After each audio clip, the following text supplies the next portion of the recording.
Hello and welcome to the Flipping and Wholesaling Houses in New York show. I am Michael Pinter, where I teach you how to start flipping or wholesaling houses in New York, or if you're already doing it, how to grow your business. So I get asked this a lot. Question is how to create a buyer's list. And I've dealt with it on several videos, but I want to talk about, first of all, why it is not something you should be doing right away and how it's different in New York. If you stay to the end, I'm going to tell you exactly how to create a buyer's list, when you should, and what to do. So first of all, I have probably spoken to 100 people, if not more, who all told me, in essence, that they are not getting into wholesaling because they want to build a buyer's list first. Now, I am still to this day somewhat tempted by this notion of reverse wholesaling, which means that you build a buyer's list first and then you go out and find them what they want.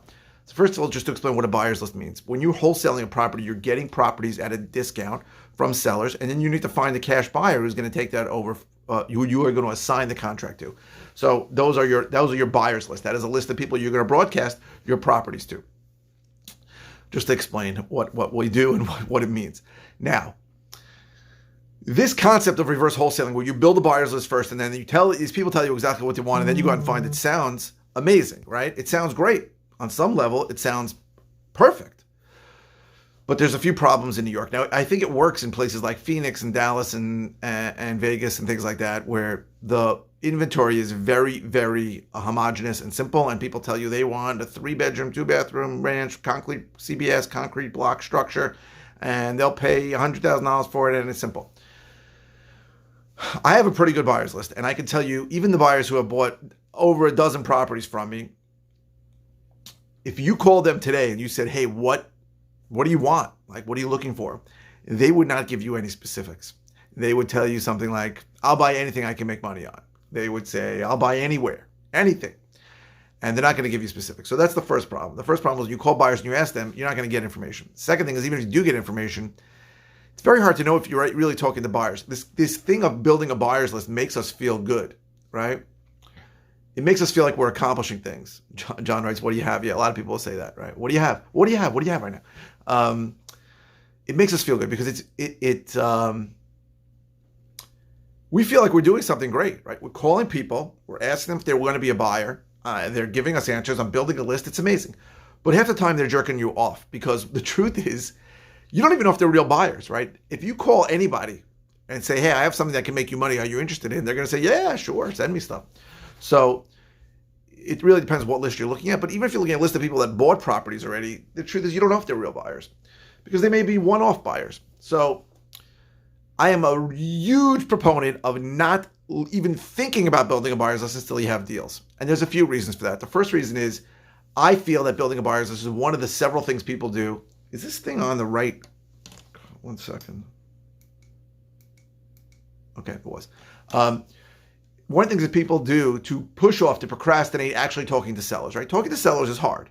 Sellers are not going to be nice to you all the time. Sellers are going to lie to you. And sellers also are going to say yes to you sometimes. And people who are new don't know what to do when someone says yes. So talking to buyers makes us feel great, right? We feel like we're doing something amazing. But talking to sellers is something we don't want to do, because that's hard. And there's a few other things, right? People tell me they're designing their logo, they're getting business cards, they're talking to attorneys, they are partnering up with funding partners. All that stuff is crap. Talking to sellers, if you're starting, the only two things you should be doing is getting educated, and congratulations, you found the one schmuck in New York who does this and actually teaches it. I'm the only guy. There's a couple up in Albany called Glenn and Amber Schwarm. They also do it and teach it, but I think it's $40,000 for them to teach you anything.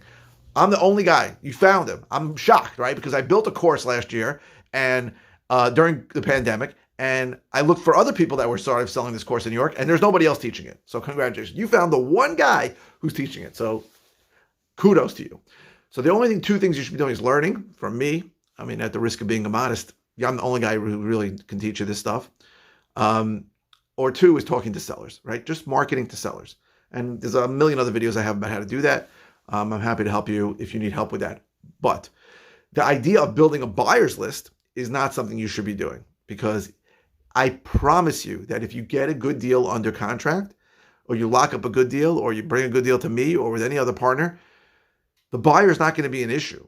You're going to find the buyer easily. The funding is not going to be an issue. Money and buyers always flow to good deals.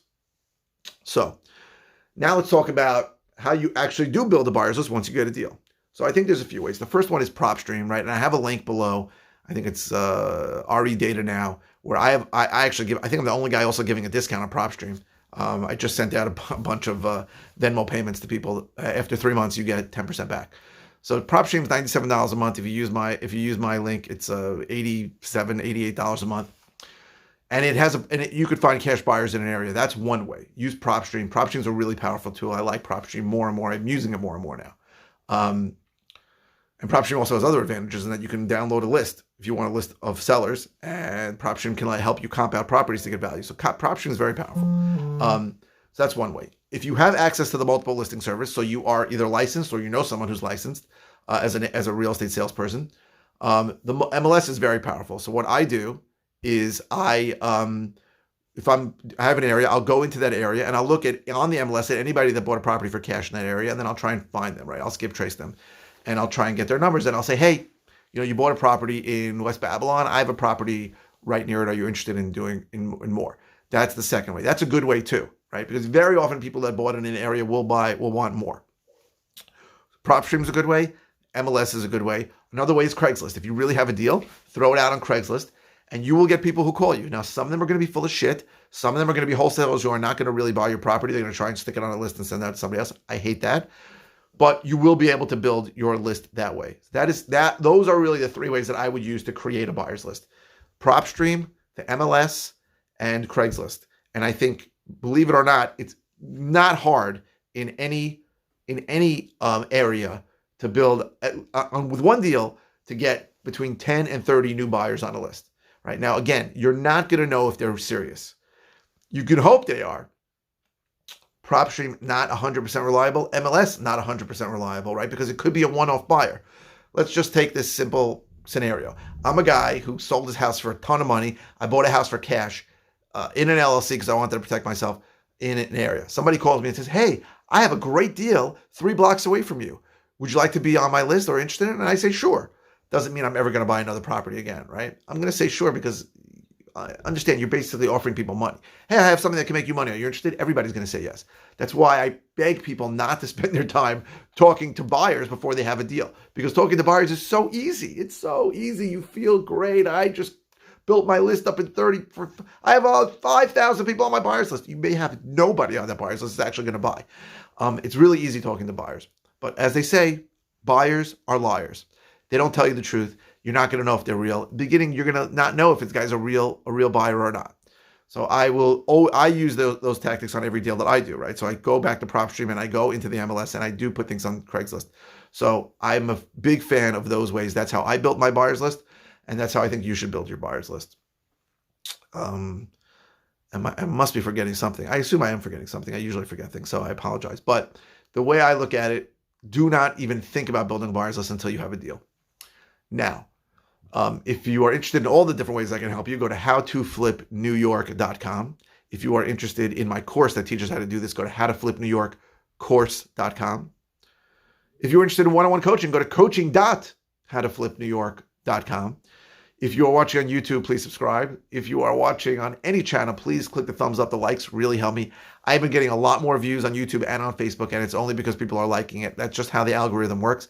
It's no real way to figure this stuff out, but I'm listening to somebody talk in my building. So I highly recommend that you like my stuff, because it helps other people see the stuff, and that helps me out.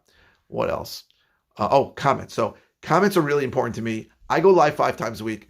Very often, I don't know what the hell I'm going to talk about. So keep the comments coming. If it's a simple comment, I'll just reply with an answer. If it's a topic that I've dealt with recently or dealt with in depth, I'll send you links to the videos. I sent somebody, I think, four links to 4 different YouTube videos yesterday on a topic that I dealt with in depth. And if it's a new topic or something I haven't never covered, or something I haven't covered in a while, I'll do a video on it. So please keep the comments coming. I really appreciate them. I try to respond to everything as quickly as I can. And what else? That's pretty much it. Creating a buyer's list is something that's important, but something that should not be done until you have a deal to show to the list. I used to think it was the other way. I was wrong. I was very wrong, and I apologize. So thank you very, very much for watching. I really appreciate it.